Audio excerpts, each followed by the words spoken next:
Olá! Então, hoje o nosso tema é a evolução humana, né? Quando se fala em evolução humana, é bom saber que a evolução humana ela está dentro de uma visão científica, tá? Ela não, porque se você for analisar sobre a origem do homem, existe dois discursos. Um, que é um discurso teológico baseado na religião, né, que o homem é criação de Deus dentro de uma visão monoteísta e dentro de uma visão politeísta. Por exemplo, no caso da Grécia, eles acreditavam em vários deuses, que os homens eram criação, de certa forma, da vontade dos deuses, né? Mas o que nós vamos analisar aqui é a questão da evolução do homem, no sentido epistemológico, ou seja, científico, né? Quando se fala dessa evolução, aí você me pergunta, e os outros animais? Eles passaram por um processo evolutivo? Sim. Eles passaram por um processo evolutivo também. Os animais que convivem hoje no nosso tempo, eles fisicamente, biologicamente, eles não eram assim, conforme a ciência. Tá? E os homens, por serem animais, eles passaram também por esse processo. Aí você me faria uma outra pergunta. Então, o que é que diferencia o homem dos outros animais? É que os animais não produzem cultura. E os homens produzem cultura. Tá? É a grande diferença. Os animais, ele evolui biologicamente, mas não evolui no sentido cultural, porque eles não produzem cultura, e os homens sim. Aí, então, eu venho com esse questionamento, né? Aonde se tem notícia dos primeiros homens? Né? Aonde surgiu? Aonde se encontraram os vestígios mais antigos dos primeiros humanoides? Pode-se dizer humanoide ou hominídeos. A África. A África é o berço da humanidade. Você poderia me perguntar, se a África é o berço da humanidade, por que existe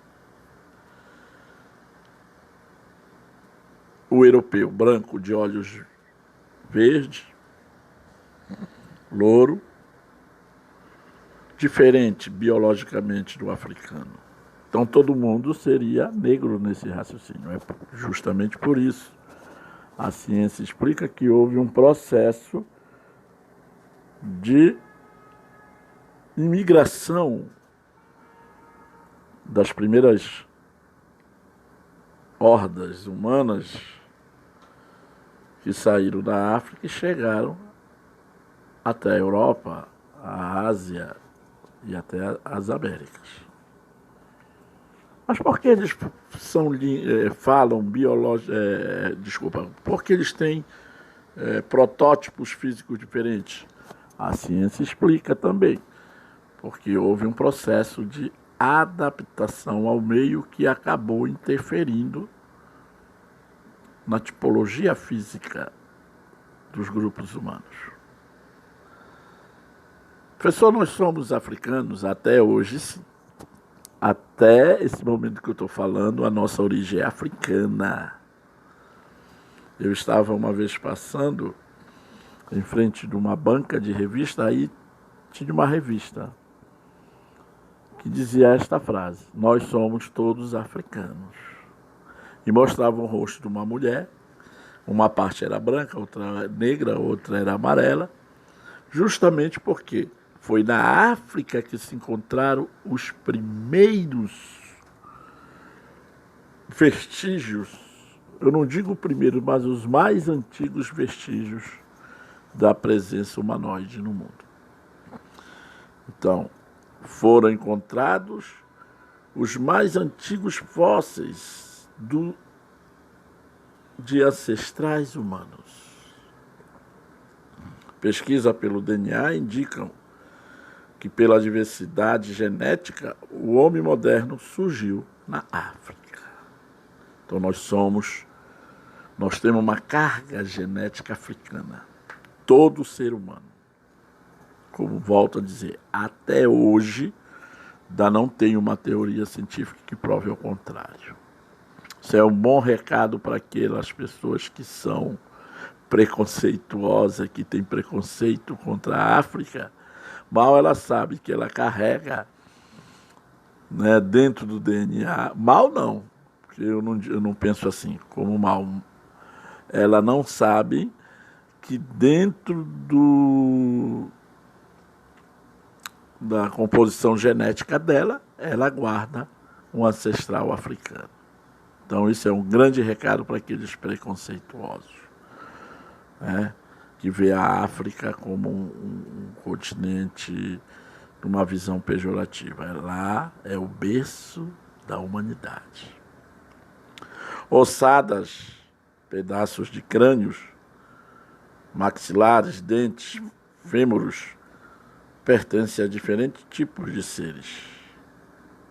seres humanoides. Por serem semelhantes ao homem, foram chamados de hominídeos. Tá? Nós vamos ver que nesse processo evolutivo a composição esquelética lembra muito dos homens modernos, mas não, são diferentes. Tá? A palavra humanidade vem de quê? Humanidade, hominídeos vem de quê? De humanidade. Tá?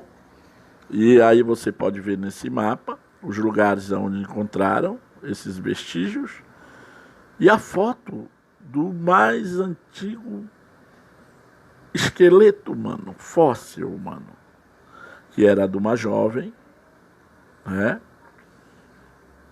que está incompleto aí nessa parte escura. Ele se encontra hoje em museu, que era de uma jovem chamada Lucy, homenagem à música dos Beatles, porque foi no momento que se achou lá na África esses esqueletos, os Beatles estavam fazendo sucesso e homenagearam ela.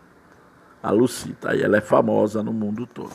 Nós vamos ver adiante uma foto mais ampliada sobre esse esqueleto mais antigo.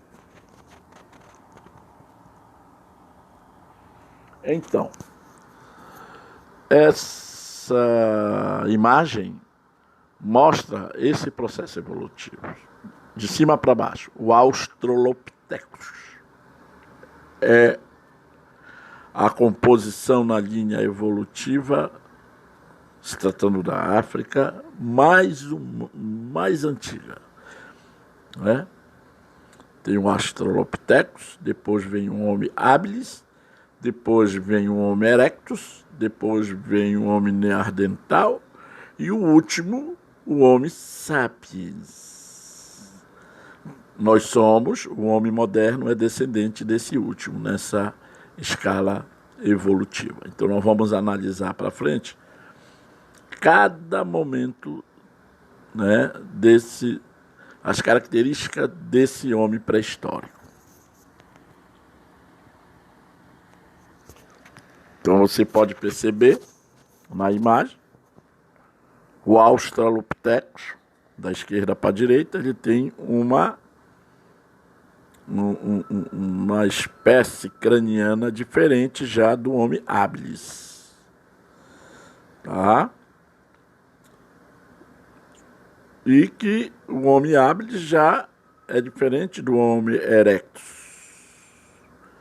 O Homo erectus, né, já se diferencia do Homo sapiens, porque existe o Homo sapiens mais antigo e o mais parecido com a nossa caixa craniana é esse último Homo sapiens. Você olhando essa parte craniana. Isso não é pura fantasia, tá? Isso não é criação da mente humana. Esses crânios, eles de humanídeos foram encontrados e hoje eles se encontram em museus, tá? A imagem de cima mostra esse processo evolutivo. Olha, na medida que um homem vai evoluindo, ele vai ganhando altura até se tornar, nessa escala de evolução, mais alto. As feições humanas, elas vão sendo adquiridas ao longo do tempo, né? Quanto mais você recua para trás, volta no tempo, você vê que se assemelha mais ao chimpanzé. Nós somos descendente de não do chimpanzé, mas de um primata próximo do chimpanzé. Ah, o homem veio do macaco? Não, o homem não veio do macaco. O homem veio de um descendente, né? O homem veio de um parente próximo do chimpanzé. Não é que nós viemos no macaco. Essa teoria ela não existe, que nós viemos do macaco.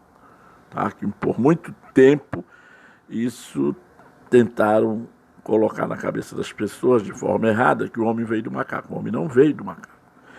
Nós somos descendentes de um primata próximo aos chimpanzés. O primeiro, olha, é o Australopithecus. Eu quero que vocês observem que nesse processo evolutivo, né, o crânio vai sofrer um processo de transformação. E devemos entender que esse processo evolutivo não é do dia para a noite. É um tempo muito longo para que essas transformações elas ocorram, tá? Tanto na parte biológica quanto na parte do comportamento, né? Nós vimos no assunto passado que a agricultura ela foi de grande importância para um homem se sedentarizar. E a partir da sedentarização, o homem transformou-se de uma maneira espetacular no sentido de sobrevivência, que acabou interferindo da maneira dele ver o mundo e de se comportar diante desse mundo. Olha aí. Aí é uma arcada dentária que mostra essas diferenças, tá? Do chimpanzé, do Australopithecus e das espécies humanas. Tá? Dá para ver que há uma leve semelhança. Nenhum outro animal se parece, em termos biológicos, de certa forma, com os homens. A foto da Lucy, que eu falei anteriormente, né? Olha, encontraram esses ossos fossilizados na África, na Namíbia, mais precisamente na Namíbia, e que aí é a famosa Lucy. Ela é famosíssima, tá?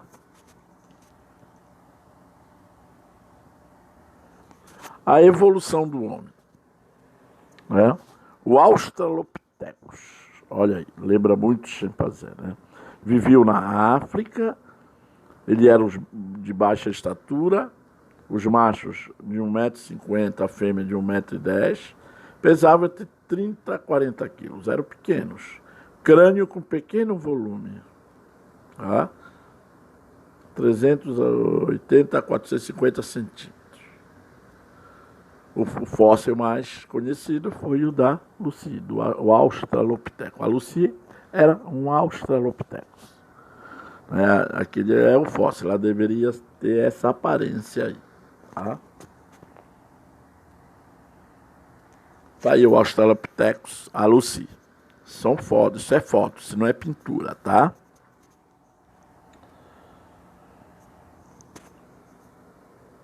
Daquele Australopithecus veio um segundo momento de Australopithecus, nessa carga evolutiva, que viveu na África, era maior que demais, era maior que aquele primeiro, mas massa de 40 quilos, a mandíbula preeminente, volume do crânio já era maior.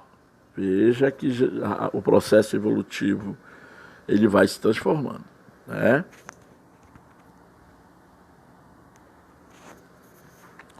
Como já não era possível viver nas árvores, aí você me pergunta, professor, os primeiros hominídeos que apareceram, eles viviam na árvore? Sim, eles viviam na árvore.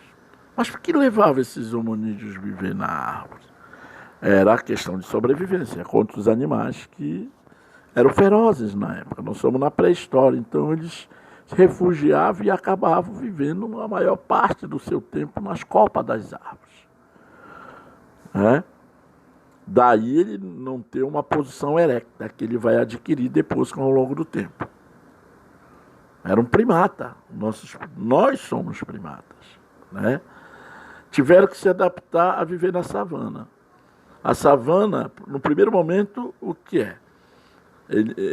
O Australopithecus, ele vivia nas árvores. Mas chegou um momento que ele desceu, né? Por questões climáticas, por questões de, eu acho que, achando mais seguro, eles desceram, né, para viver nas savanas. As savanas são aquelas tipos de vegetação aberta na África. Geralmente é onde as zebras, os búfalos africanos, os leões, como gostam de caçar nas savanas, né? Um espaço mais aberto e menos arborizado. Este nosso antepassado chamava-se Australopithecus, que numa outra linguagem é chamado macaco do sul, e viveu há 4 milhões de anos.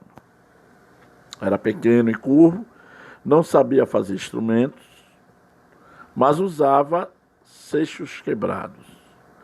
Não era totalmente bípede, ou seja, ele ainda andava como um chimpanzé.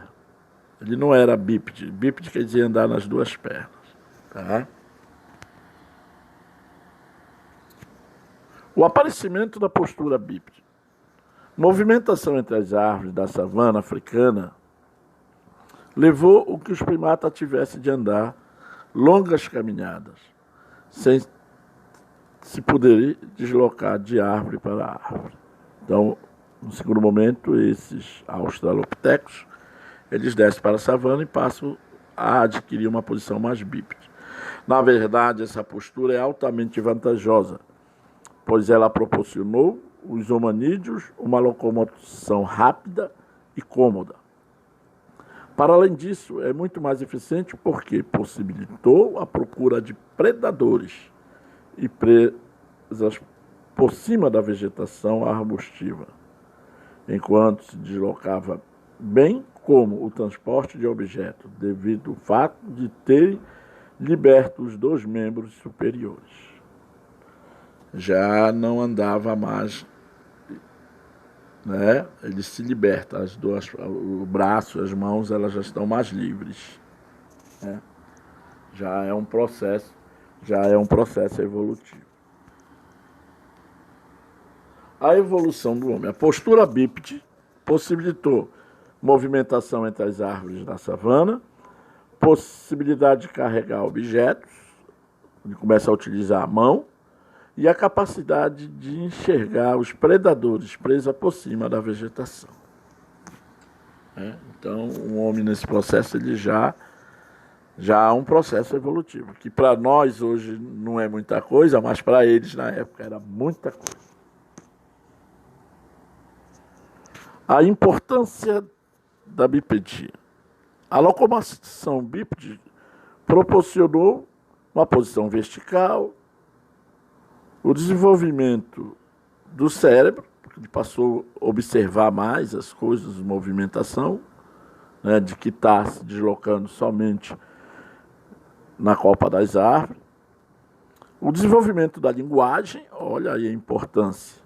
Né? Um homem começa já a desenvolver uma linguagem. E o aumento da caixa craniana. Né? E também a libertação das mãos, a habilidade manual, né? A aparência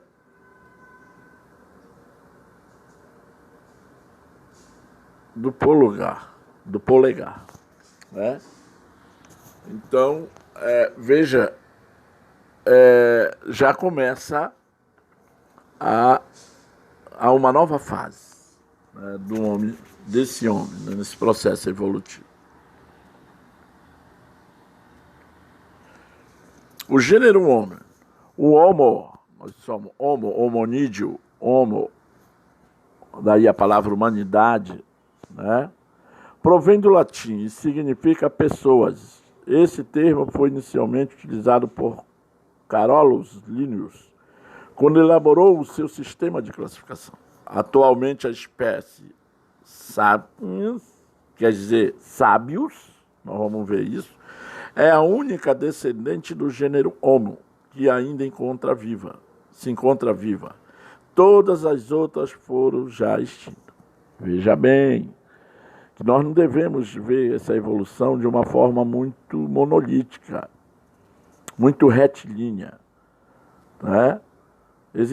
Conviveram vários tipos de Homo. O Homo erectus conviveu com o Homo Australopithecus. Alguns se extinguiram. Nessa escala evolutiva, o que sobreviveu foi o Homo sapiens, e nós somos descendentes dele.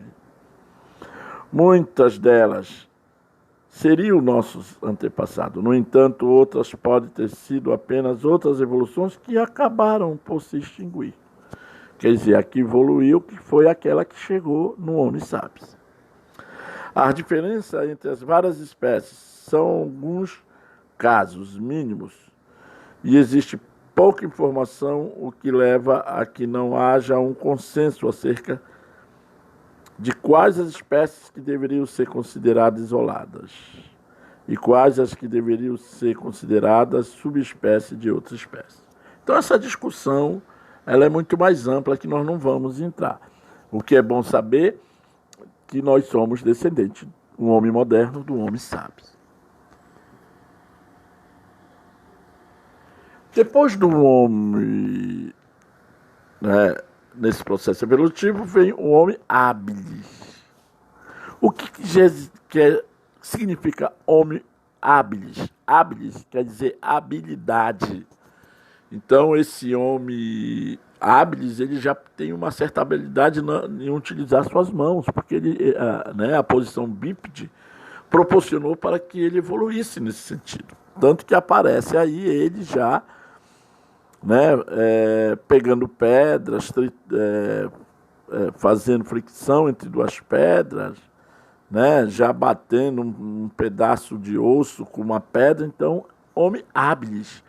Ele já é um homem mais evoluído nessa questão em relação ao homem, né, ao Australopithecus. A evolução do homem habilis. O homem habilis, olha aí, por isso que aparece a mão, porque ele passa a utilizar já a mão, né? Capacidade de fazer instrumento de pedras e ossos. O volume do crânio já é maior. Olha, vai aumentando. Você vê aí no lado uma fotografia de pontas, né, de lança, pode ser de lança ou de pedras afiadas para eles cortarem a carne dos animais. Tá? Então é um homem mais evoluído nesse sentido.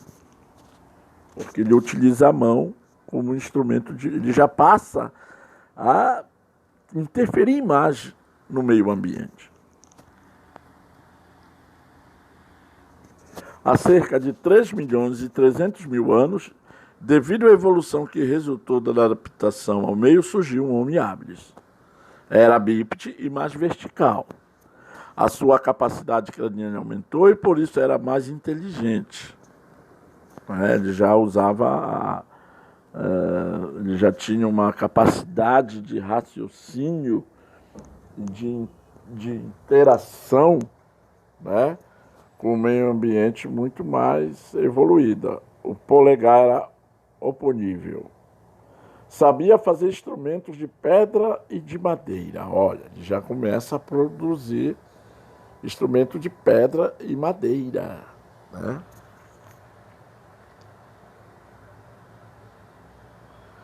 Apesar de pertencer ao gênero Homo, esta espécie era bastante diferente de nós.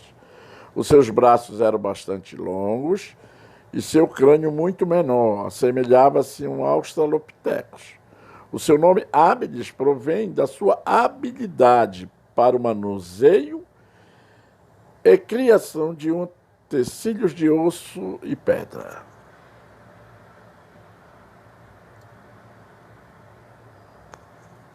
Você vê pela imagem, né, que ele já começa a ter uma certa atividade em relação ao meio ambiente.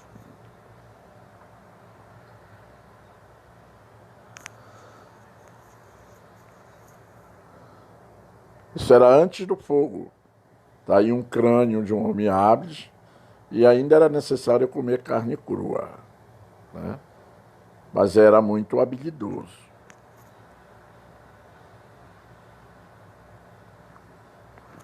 Ali os objetos que ele fazia serviam para caçar e raspar e cortar carne. Pode-se dizer que isso é o protótipo da primeira lança e da primeira faca na humanidade. Depois do homem habilis vem o Homo erectus. Já é aquele homem que já, olha, se você fizer uma comparação com o anterior, na questão craniana, olha lá, vou voltar. Olha como há uma diferença do crânio, da parte, né, esquelética do crânio do homem habilis para o Homo erectus. Olha, há uma grande diferença. Tá? O Homo erectus, dessa questão evolutiva, ele já anda de forma ereta. Erectus quer dizer ereto. O Homo erectus, né, ele se expandiu pela Eurásia. Sofisticada cultura, fabricava ferramentas e já usava o fogo. Olha, ele já usava o fogo, né?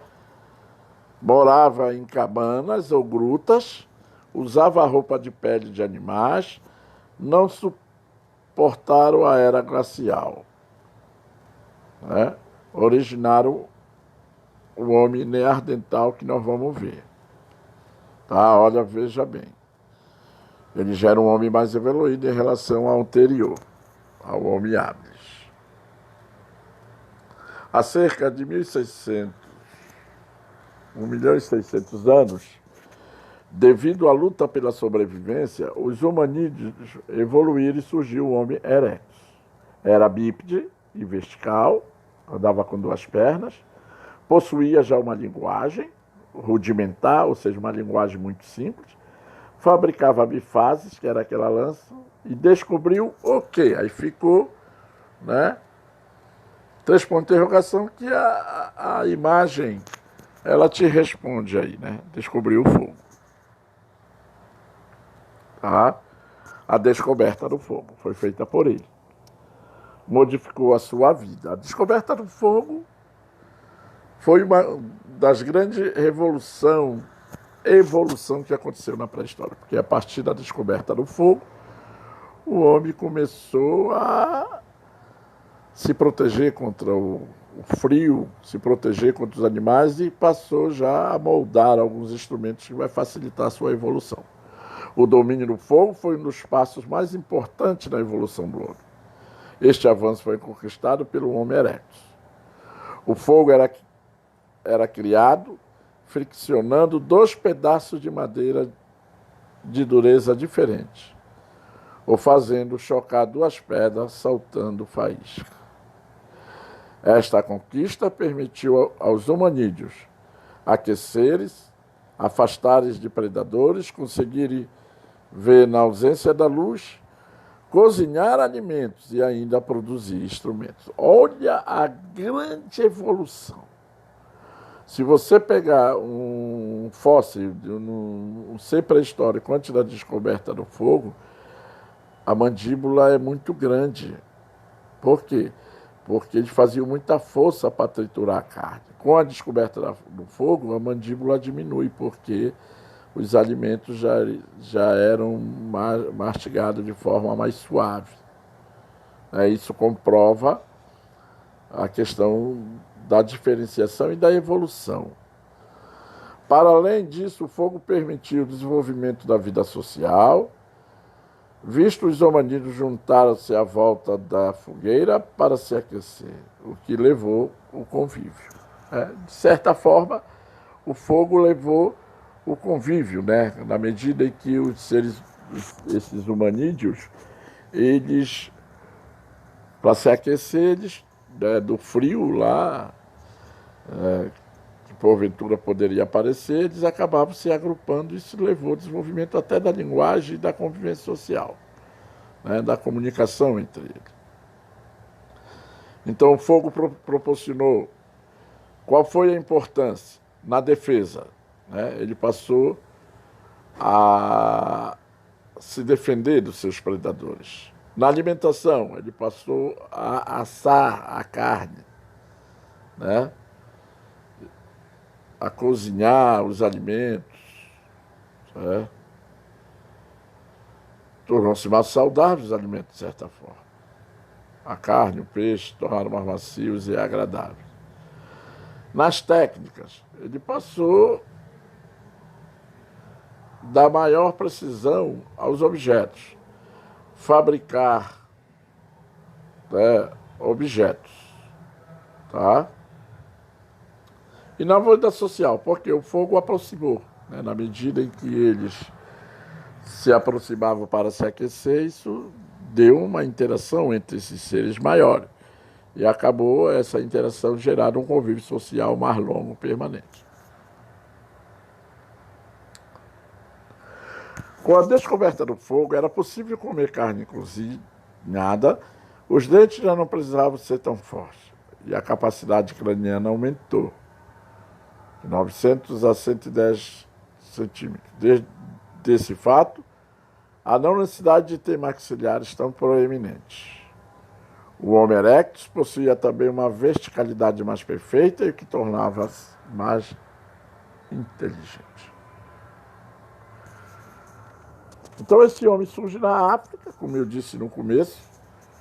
Ele tem necessidade por questões climáticas e por questões de sobrevivência, tipo, quando acabava a alimentação em determinado local, ele teve que procurar novos lugares. E isso permitiu que ele se espalhasse pelo planeta. A imigração do Homo erectus, as setas amarelas indicam essa menção, mas o berço foi da África. O Homo erectus, oriundo da África, foi o primeiro a emigrar para a Ásia e a Europa, onde foram descobertos vestígios seus. Quer dizer, se você for na Ásia, você vai ver que tem presença de fósseis do homem antigo africano, do primeiro homem, o Australopithecus, lá na Ásia. Se você for na Europa, existe também. O clima mais frio desses continentes determinou a importância do domínio do fogo, que contribuiu para o surgimento das primeiras famílias. E, finalmente, temos o Homo sapiens. Se você fazer uma comparação do Homo sapiens, ele se aproxima muito da nossa tipologia biológica óssea.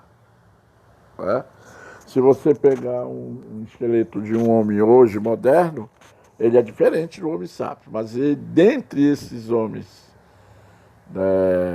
pré-históricos que viveram, o que se aproxima mais em termos biológicos e de comportamento humano com o homem moderno é o Homo sapiens. O que é Homo sapiens? Por que sapiens? Na linguagem da ciência é o homem sábio.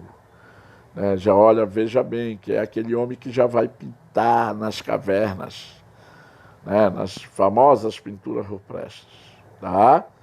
O Homo sapiens é esse aí, que já usa roupa, que já interfere mais na natureza. Está aí o protótipo do que seria um Homo sapiens.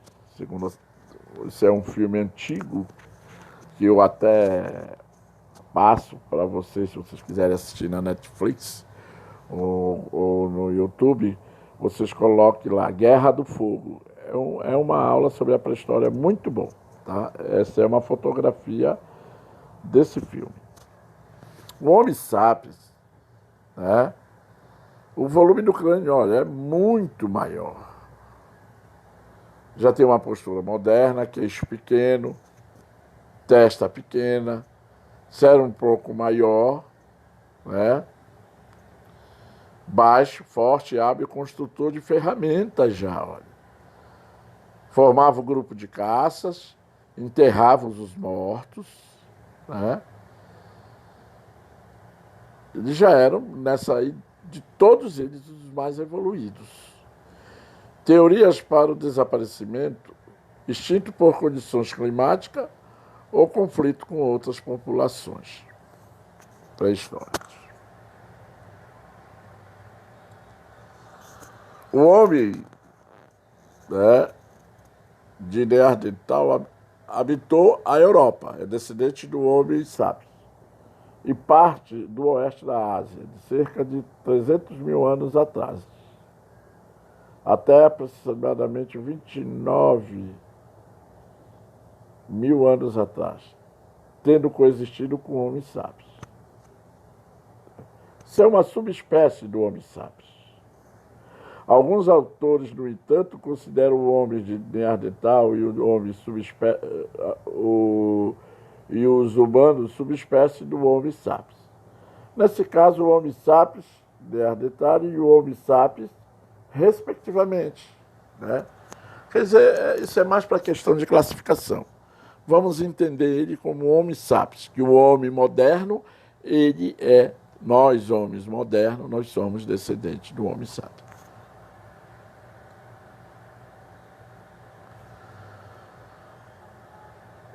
Eles viviam em grutas, cabanas, construídas com ossos de mamute e peles de animais. Mamutes, veados, alimentavam-se de carne de renas. Mamutes já eram caçadores, já mais organizados, veados e ursos das cavernas. Eram caçadores e coletores, provavelmente nômades, pedra lascada, tá? Perdão, é pedra lascada. Tá? Viviam primitivamente, era o nome, não era sedentário. Foram os primeiros a enterrar os mortos, ó. Contradizendo as especulações da espécie rude. Os membros do grupo eram enterrados em posição fetal, evidencia da simbologia com possível significação espiritual da vida e morte. Deixa eu falar um pouco sobre isso. Eles já expressavam uma certa religiosidade, né? Eles enterravam, algumas teorias científicas dizem que eles enterravam na posição fetal porque eles achavam que a morte seria uma forma de voltar ao útero materno. Tá? Fetal vem de feto, é aquela posição que o bebê fica no ventre da mãe.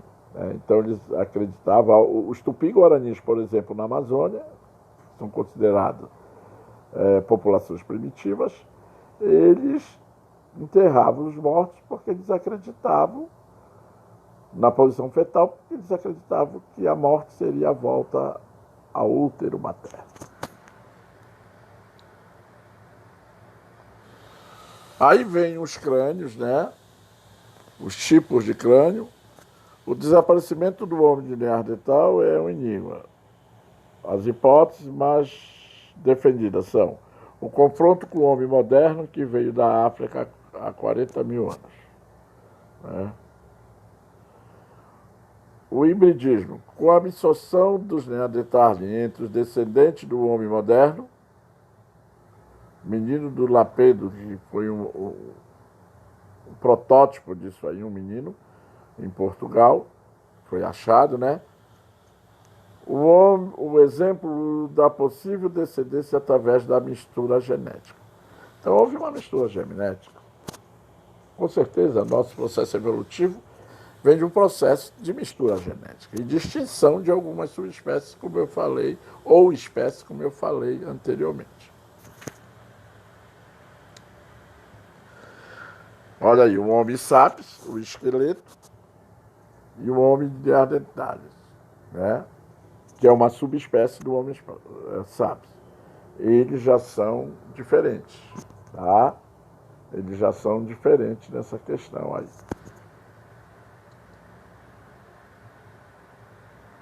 Tá aí o Homo sapiens, tá? O Homo sapiens mais alto e mais ágeis que os anteriores, já tinha um desenvolvimento de comportamento social mais complexo, mais evoluído, já apresentava linguagem e simbologia. Ele já tinha uma apresentação da arte, olha, que era justamente aquelas pinturas rupestres das cavernas. Temos que entender que essa evolução foi muito lenta e muitos hominídeos extinguiram-se, tá? E que nessa escala vem o Homo sapiens aqui do lado direito, tá? O esqueleto foi se modificando, tá aí o Homo habilis, olha como ele era, depois vem o Homo erectus e finalmente o Homo sapiens, que nós somos descendentes. A capacidade craniana foi sempre se desenvolvendo e a inteligência também. Olha o Australopiteco como era a cavidade craniana. Depois veio o Homo erectus, já maior. Depois já veio o Homo neandertal. E depois o Cro-Magnon, que já é o Homo sapiens. Cro-Magnon. Cro-Magnon porque isso aí é mais uma classificação. Quando fala assim, Cro-Magnon, tem que entender que é uma espécie do homem, né? É uma espécie do Homo sapiens. Nós somos resultado do processo de hominização. A evolução lenta e longa, a níveis físico, intelectual do humanismo ao homem atual. Essa imagem ela é muito conhecida. Olha o processo evolutivo que nós sofremos ao longo do tempo.